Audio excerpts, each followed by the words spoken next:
માછલી, બતક અને બંદરની વાર્તા। એક જંગલ નજીક એક નદી હતી। નદીમાં એક ચતુર માછલી રહેતી હતી।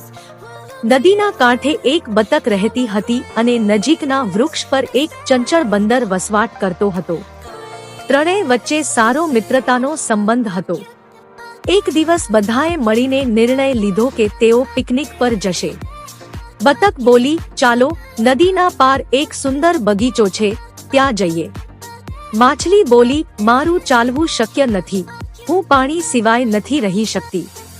બંદર ઉછળી પડ્યો અને કહ્યું, હું તો દરેક જગ્યાએ જઈ શકું છું, પણ તમે બંને મારા સાથે કેવી રીતે આવશો? તે સમયે બતકે વિચાર કર્યું અને કહ્યું, મારે તારે પાંખ છે, હું બંદરને ઉડાવી લઈ જઈ શકું છું। માછલી બોલી, તમે બંને જાઓ અને મારે માટે પાણીમાં થોડું જમવાનું લઈ આવજો।